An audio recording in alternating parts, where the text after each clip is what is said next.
Yo, how's it going, guys? Raisins here, back with another video, and today we're going to talk about the 11.16 notes. They dropped yesterday. There's a lot of really cool changes, a couple changes for champions that I think should have never gotten that strong. LULU. But we're gonna go through them, and I'm just gonna give you my thoughts. What champions you guys should look out for, or what champions might, be worth picking up and trying. We'll see, because it is a smaller patch. It's not that crazy, but the Sona changes are also dropping, so we'll go over those, and yeah, I'll just give you my thoughts. If you enjoyed this video, like, comment, subscribe, follow me on Twitch. You guys know the drill. But anyway, let's go. So Diana's been a pretty popular jungler. She's had like a 12-point-something% pick rate according to OPGG in Plat Plus, and in high elo she's she's got a really high pick rate in high elo. So they're nerfing her jungle clear, just a straight 50% reduced damage to non-epic monsters. That is a big nerf, actually. That's a big nerf to her jungle clear. Although it doesn't change her her damage to champions later in the game. It makes it harder for her to get gold, which effectively nerfs her damage to champs later as the game goes on. But we'll have to see, because I think a lot of what was keeping her viable was the fact that if she can't clear jungle, then she's never going to get hit 6, and if she doesn't get 6, then she's not a champion. So I feel like this is a big nerf. I'm going to play on this patch and see if junglers can get around the nerf, the clear speed nerf, because like AoE camps can be one shot by Diana at a certain item's point. Like you just Q them, proc your passive, and they're just dead. This might actually make that a little harder, and therefore slow her down a lot, because if you have to double the time on an AoE camp, you're doubling time on the camp overall, and you're just ruining your clear a little bit. Anyway, Fiora's nerfed. They nerfed her E. This is a really annoying spell, because I believe it reduces your attack speed when you get hit by it, which is like 1v1. It's just disgusting. And it was on a 5-second cooldown at max rank, which is like, hello? Her W was a 1-point wonder from what I remember. Nobody maxed W second. So everyone was maxing E second, and once she hit level 13, she would have 5-second cooldown, like 3-second attack speed slower, or something like that. It's in that range. This is actually a pretty big nerf to her 1v1 potential. You actually have windows now where you can fight her a little bit, so that's cool. And yeah, I mean, Fiora was getting picked a lot. There was a lot of Fiora. There's a couple of Fiora OTPs in high elo that play Fiora a lot, so I'm sure they're not going to be very happy. But anyway, moving on. Jarvan just got straight numbers buffs. Cool. He does extra damage on his Q, extra damage on his R if you build AD. Awesome. I mean, I don't think that's going to impact my role. I don't think anyone's going to be like, wow, support Jarvan is now broken. But I definitely think like Jarvan jungle and Jarvan top lane in certain matchups would be a little bit more... There's potential, but I don't think he's like going to become insanely OP just by these numbers changes. One of the problems with Jarvan, I think, is his jungle clear. After the first clear, his jungle clear is so slow and so awkward that he's forced to gank. And it's not really the meta right now where you just pick a champ that only wants to gank. You kind of have to farm, so that's kind of why Jarvan I don't think is that popular.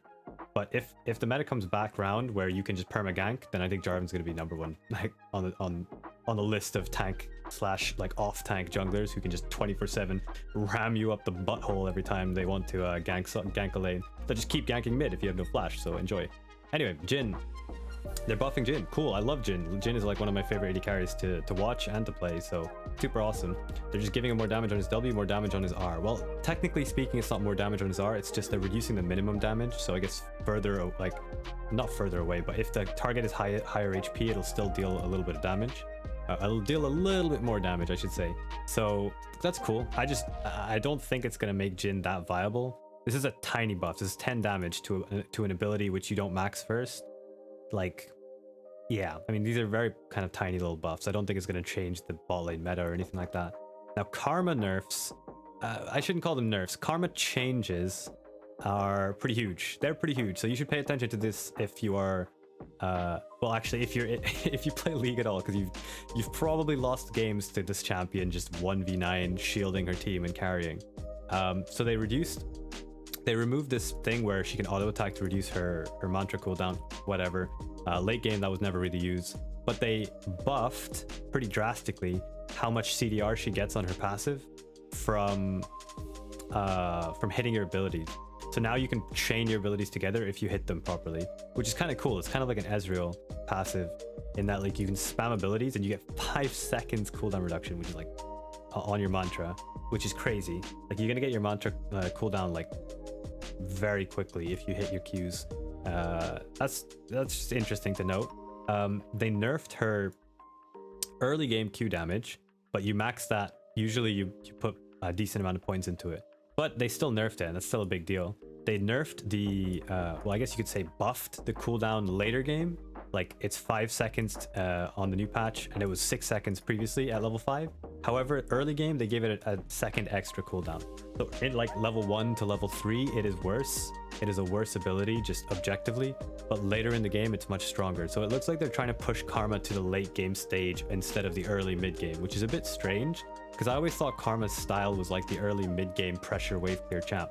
And they're targeting that. They're specifically removing that. So, yeah, I mean, she's basically going to become like a Lulu in some ways. She's going to start scaling harder, but she's still strong. They're just nerfing her early game in 2 different ways.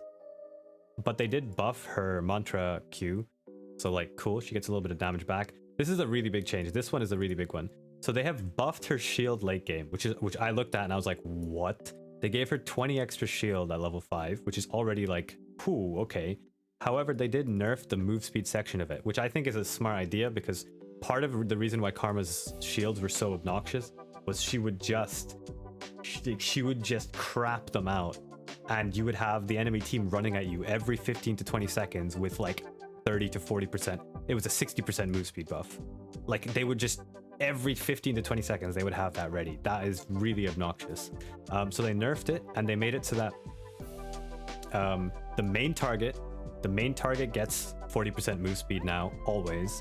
And then the allies no longer get 40% or 60%, whatever. They get 30% of the bonus move speed. Is that of the bonus move speed? I'll have to double check. But it looks like 30% bonus movement speed. That's it. That's all they get. Which means the AoE, kind of like the team, is not going to get a ridiculous Sivir ult every 15 to 20 seconds, which is good. So we'll have to see. This does look like a pretty big nerf. And I'm actually thinking that Karma might be a little less picked in high elo now, but we'll see, because she can't bully as hard with her Q changes. Like these changes here, that she can't bully as hard, and her scaling is more like back-loaded, not front-loaded. Is that the opposite word? Back-loaded? Sure, we'll go with that. So her scaling is more towards the back end of the game. They nerfed Lee Sin. They reduced his W Omnivamp. Cool. I'm always happy with the nerf to Lee Sin. This champion is absolutely ridiculous. Completely insane. But cool, yeah, they nerfed his W, so he's going to be healing less with Gold Drinker plus W combo. That's nice. I enjoy that. Cool. Lulu. This is...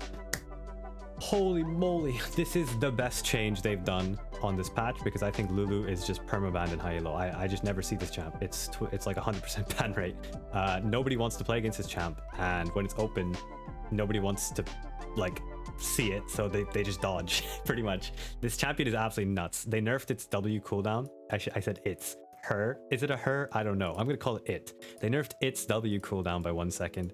At all ranks. That's a tiny nerf in the grand scheme of things, but it is the right direction, and I think that Lulu's gonna still be one of the most banned supports in high elo, and I think there might be next patch there might be more Lulu nerfs, because this champion is still a little on the crazy side.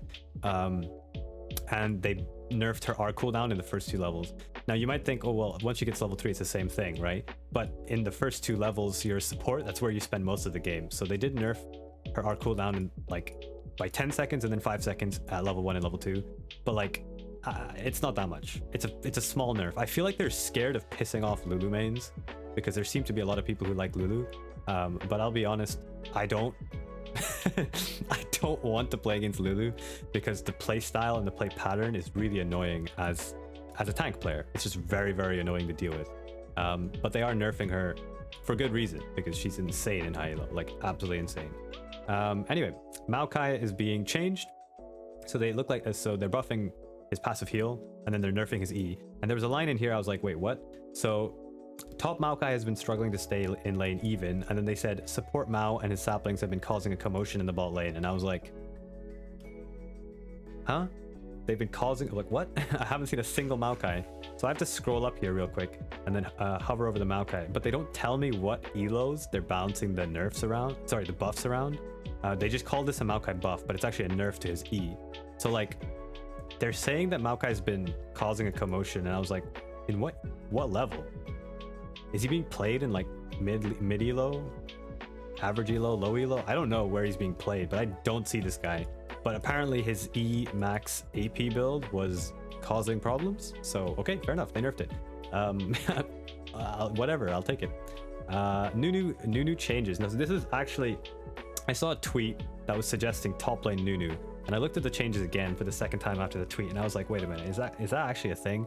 Because I feel like the move speed buff alone is already like, whoa, that's a big buff. That is a really, really big buff to Nunu. But then they buffed his EAP ratios by like so much. This is a lot of AP ratio. If you think about how many times he snowballs, it says per snowball. He's throwing out, he activates E and then he chucks 3 snowballs at you, chucks 3 snowballs at you. Is it like 9 snowballs in total, or is it 4? Something like that. This is a big AP buff. And then this one is a total damage ratio. So like his E is gonna hurt now. Like it's actually gonna hurt a lot. So I've been seeing Nunu's build Proto Belt and just pop people. I wonder if they can actually go in lane now and just completely meme on people with E max. Like you could max the E and actually instead of being a jungler and maxing W, or yeah, you could just max E and just lane. But I don't know if that would work. His E cooldown, his E mana cost, I don't know if that would work, but I'm terrified, dude. I'm terrified of Nunu. Whenever I hear that sound, that like little horn he plays, I get PTSD. It's the stuff of nightmares. So yeah, Shaco had a bug fix last patch, where you can now see the little poof of smoke whenever he goes into his invisible thing and jumps at you, even if you don't have vision of that area. They've removed that. They've just removed that. So that's actually kind of a big deal.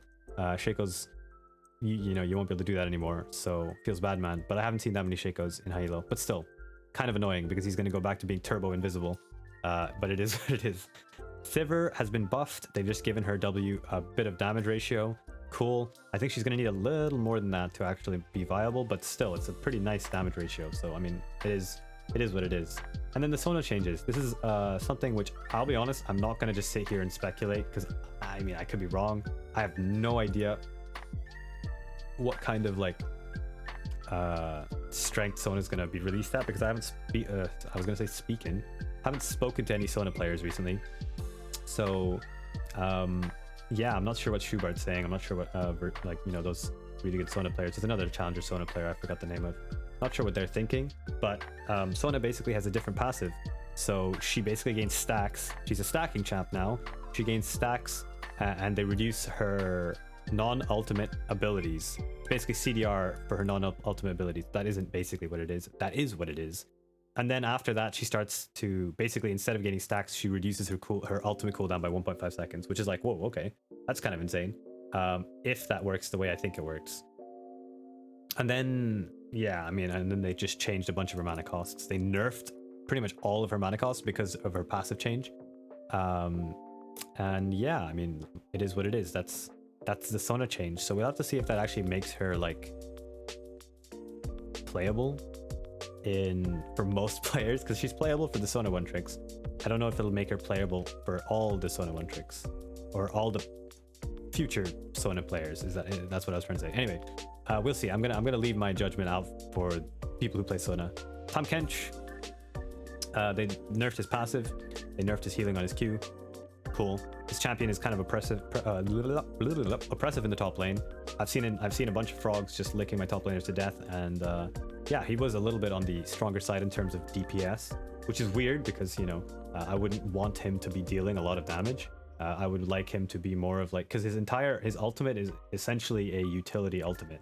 He can eat the enemy, but like you wouldn't think of him as like a DPS champion. But he was just so insanely tanky that this level of damage that he had on the previous patch was enough to kill you before you killed him. That's the important thing about Tom. If you can kill him before he kills you, it doesn't matter. He's a garbage champ. If he has just enough damage to kill you before you kill him in top lane, then he's just going to steamroll over you because he's so tanky. Kind of an annoying champion. But his early game is good, his mid game is okay, and his late game is kind of trash. That's the way that champ works. So they are buffing Vlad. Elite 500 fans rejoice. Yeah, they're just straight up buffing Vlad. And they say it's a top lane buff, so they're saying they want to help him in top lane. But from the way I see this is just a straight up Vlad buff. He's just getting extra health from AP and extra AP from health now, because that's his passive. They just buffed the numbers straight up. So I don't know why they're saying this is only a top lane buff, because I feel like mid lane also very strongly benefits from this, because mid lane is just stacking AP, and that means AP mid lane Vlad will get tankier, right? I mean, if I've got that wrong, somebody post in the comments, but I'm pretty sure that's how this is going to work. So Not sure why they're saying this is only a top lane buff. Or maybe maybe they just want him to be played in top lane, but I'm scared of mid lane. Like, I'm scared of mid lane Vlad with these buffs. Anyway, they've nerfed Xin Zhao. Hail to Riot Games. Thank God. Yeah, Xin Zhao is still a little bit on the insane side. He survived a patch after 11.14, but it's fine. They nerfed him again. This is a relatively big nerf because it's base attack damage nerf. So yeah, I mean, it is what it is. His early game is really important. So if you can't get out of early game, this champ sucks. And they nerfed his early game. Good. Cool. I'm happy with that. And they have changed Ziggs. So from my understanding, they've given him a lot of mana, and then they've decreased, or yeah, so they decreased the slow on his E and made it so that you have to invest more into it to get to 50% slow. And then they kind of changes the damage. So early it does less and late it does more. So I guess he's gonna have to get more levels quicker is what they're trying to say. But this is actually a buff to Ziggs once he hits level 13 and maxes E. So yeah, I mean, Ziggs already does a ridiculous amount of damage late game, and now he does more. But his early game has been hurt a lot. This slow nerf, this is a 20% slow nerf on E, which is a big deal because you don't put a lot of points in E early. So the first few levels, this is a big nerf to his laning phase. But he gets a bunch of mana, so that's good, I guess. And then they're changing Dark Seal. So yeah, I mean, they are just straight up nerfing Dark Seal. You get less AP per stack. You get more stacks lost when you die. Cool. A lot of people were using Dark Seal and then turning into Magi's if it was going good. If the times were going good, they would just pick up a Magi's and one-shot you. So I guess they just want people to move away from that kind of like optional stacking item playstyle. And they're buffing Redemption, like massively buffing Redemption. So I would really highly recommend you guys try Redemption on some enchanters. I think on champions like Thresh, on champions like Rakan, on champions like even like Karma and stuff like that, you can build Redemption. It's pretty okay. It's pretty solid. And with a 90-second cooldown instead of 120 seconds, I actually can see it being used more because 120 seconds is such a long cooldown for an active item. Like, if you think about it, most active items aren't that long. They are like 90 seconds or something around that. At least of the impact of Redemption. Yeah. So it's just like, it's a huge buff to Redemption. Cool. Other than that, I don't believe there's anything crazy. The only other interesting thing is they've added a penalty for Q dodging 3 times in a day. You actually get a 12-hour Q lockout and 10 LP loss, which is like, whoa. So maybe when you guys watch me on the weekend when I'm on my main account, I will be able to play the game instead of 24/7 dodges. We'll see. And also, Master and above flex players can no longer queue with other flex players rated below Platinum. So F in chat for all the Master or Challenger rank 1 flex players who are duoing with their bronze buddies in flex, or queuing with 4 people in silver, or whatever that crazy strat was to try and get extra LP. Yeah, that's not going to work anymore. But anyway, that is the patch notes. As always, guys, if you enjoyed them, please do leave a comment. Tell me what you thought about the patch notes. Tell me if I got anything, if I missed any important things about champs. And if you want to watch me stream League of Legends live on the weekends, you can follow me on twitch.tv/RazionsLol. Check in the description as always. And yeah, I hope you guys have a nice week. Hope you enjoy the patch 11.16, and I hope Lulu never gets picked. Have a nice day. See ya.